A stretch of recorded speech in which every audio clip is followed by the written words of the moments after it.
it's to me, I think you've got a good chance of a pitcher's duel here early on between the Indians and Astros. Well, I agree. Bauer's become the bulldog. He's become the ace of the staff. And, again, because I follow the Indians, this is, Bauer's called out the Astros pitchers as cheating, putting substance on the ball.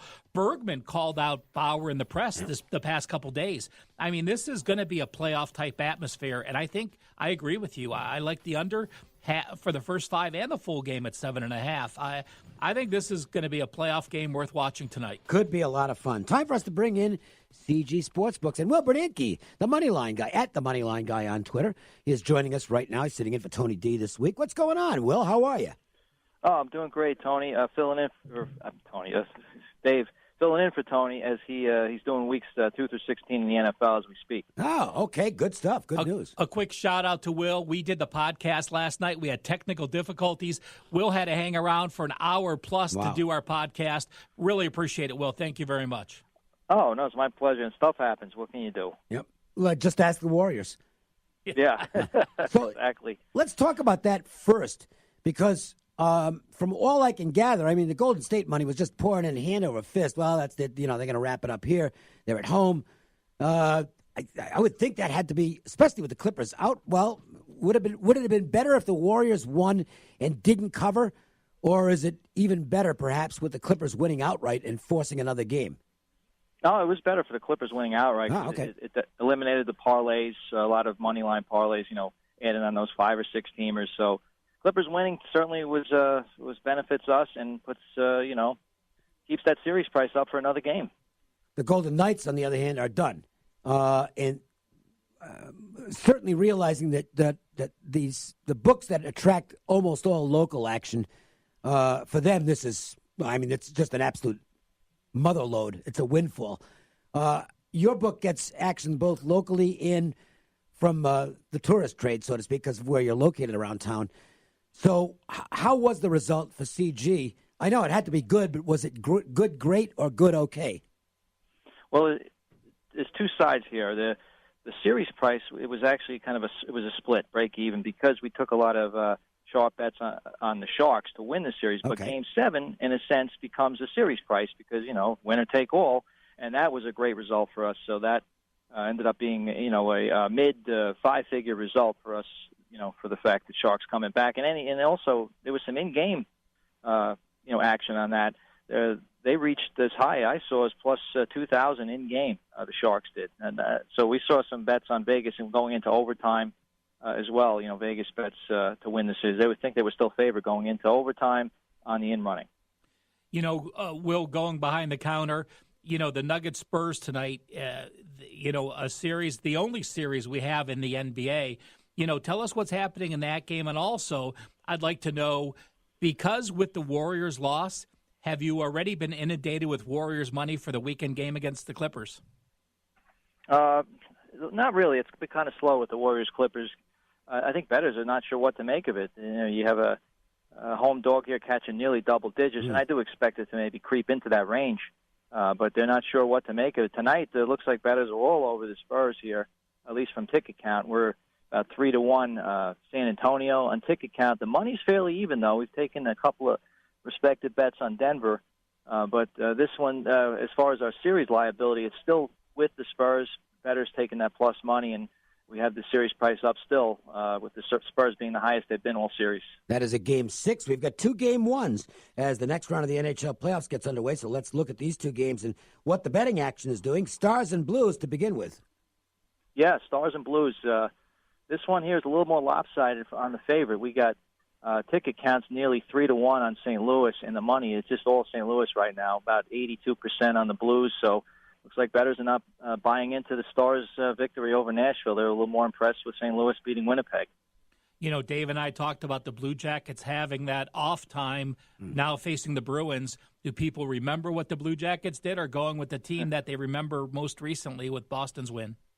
I would say Columbus bettors and Columbus backers will never forget what they did, and certainly Tampa Bay people won't forget either. No. And it's showing in the betting, that's for sure.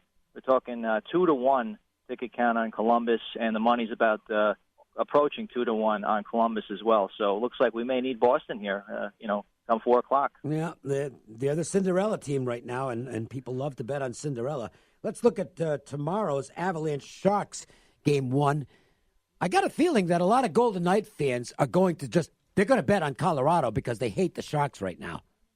Yeah, there's 2 ways you could look at it. Can't beat them, join them, and bet on the Sharks, or if you can't stand them, bet against them.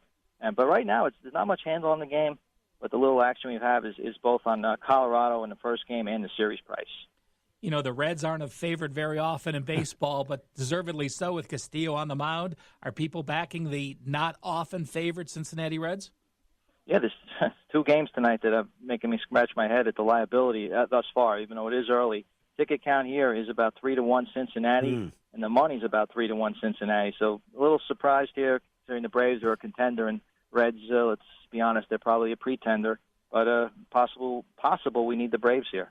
There were a lot of Reds over tickets written in the future book this year. The books books are smiling at that result so far. More hype than substance with that team. Yep. The Marlins, on the other hand, were supposed to be terrible, and they are. They're a horrible baseball team. The Phillies, it hasn't been their best week, but they did win last night. That was a good victory for them. They're still beat up at shortstop, and that's a real problem for them. Phillies, good-sized favorites tonight against the Marlins. Any dog biting here? No.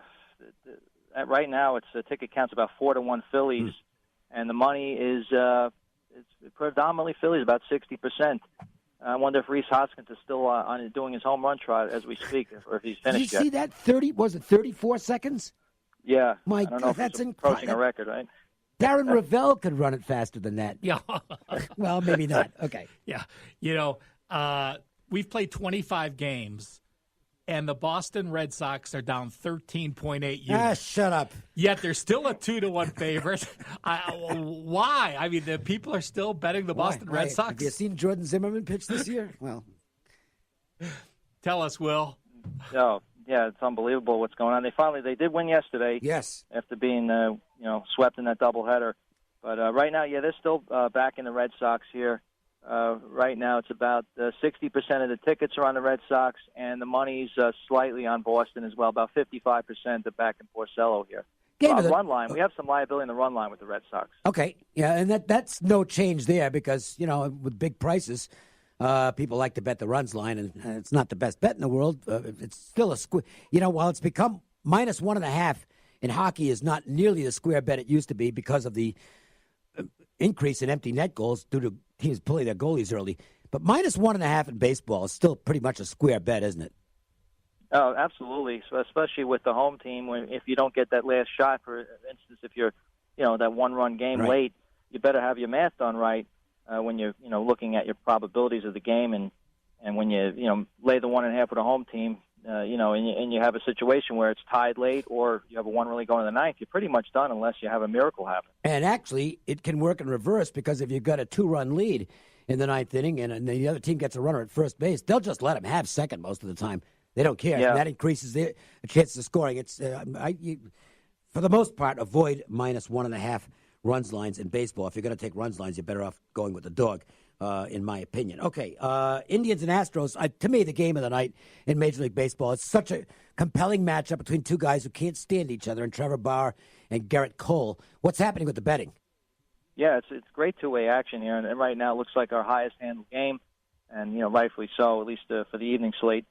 Ticket count right now is about 62% on Houston on the dog here, and liability is slightly on Cleveland as well. So they're back in Bauer here. Are they doing anything with the total? Because we just talked about this. I kind of like first 5 under.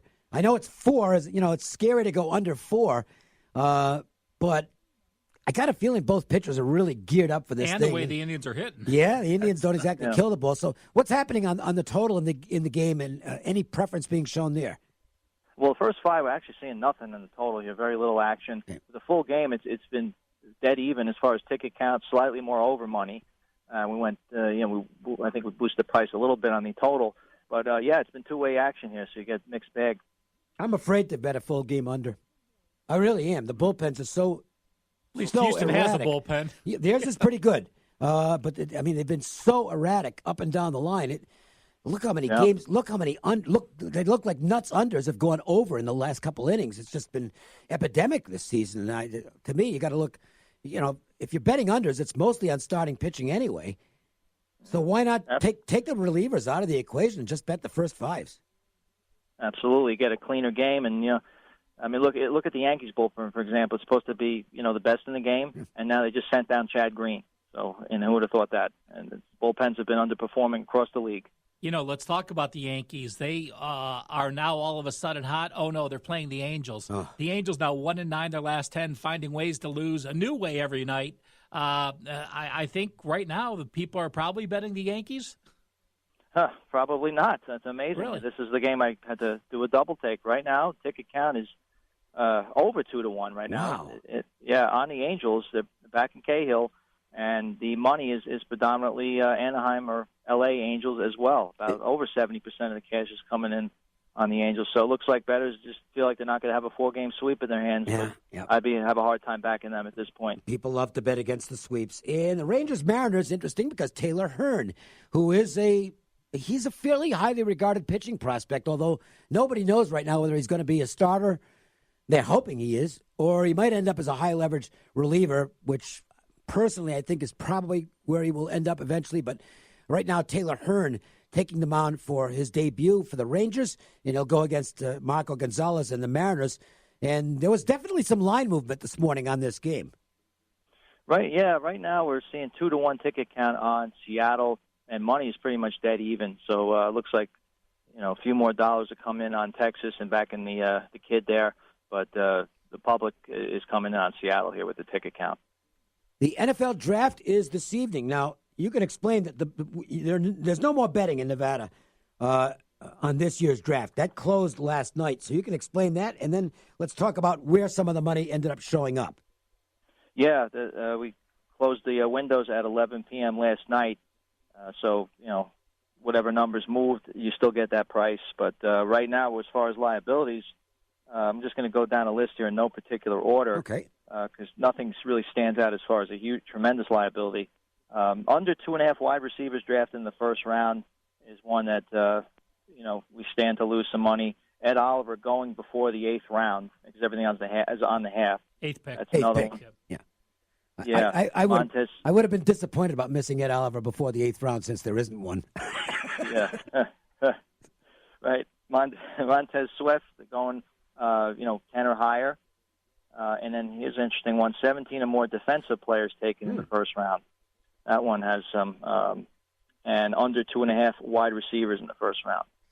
If somebody wants to have a great time watching the draft, because, look, I don't know what it'll be like in 2020, but this year the best views are at CG Sportsbooks around town. Talk about a good recommendation to check out the draft tonight. I would just go to Cosmo to watch the draft, just like the same experience, similar experience to March Madness. That's the place to be tonight. I mean, you have a glimpse of the NBA playoffs, the Spurs game, and the NHL playoffs as well. Yeah, and if you want to bet on those things while the NFL draft's going on, it's easy enough. You don't have to stand in line. Just have the app. You got to have it. I mean, NBA, NHL playoffs, MLB's in full swing, and as I said earlier, Tony and the guys, they're working on NFL weeks 2 through 16. So those will be available soon, I believe May 16th. Cool. So, and don't forget, we got in running for all the playoff games. So you got to download the app, sign up for an account. You just have to prepare like a pro if you want to bet like a pro. There you go. Good stuff, Will. Thank you, sir. Oh, my pleasure. Take it easy. Make sure to follow Will Bernanke on Twitter at @TheMoneyLineGuy. We will take a break. We'll come back, and we'll get to our Joe's Angle of the Day and some late-night MLB. The Las Vegas Sportsline. I got my brand new Shinola watch at MJ Christensen. Absolutely love it. Shinola is an incredible American story. It talks about what happens when industry comes back to America. This visionary hired 70-some-odd people off of welfare. One person that was making minimum wage for 4 years is now the spokesperson for the company. Go on their website, Shinola Watches, and who's the distributor here? Only MJ Christensen Diamonds. MJ Christensen, located at Boca Park. Dave Kochel and John Lyons from Lyons Physical Therapy. So give me a rundown on maybe a typical treatment at LPT. Sure, Dave. On an initial consult, we'll sit down with the patient for at least 10 or 15 minutes, get a history of their injury or their condition. Then we'll move into an assessment where we put our hands on the patient, take them through a few special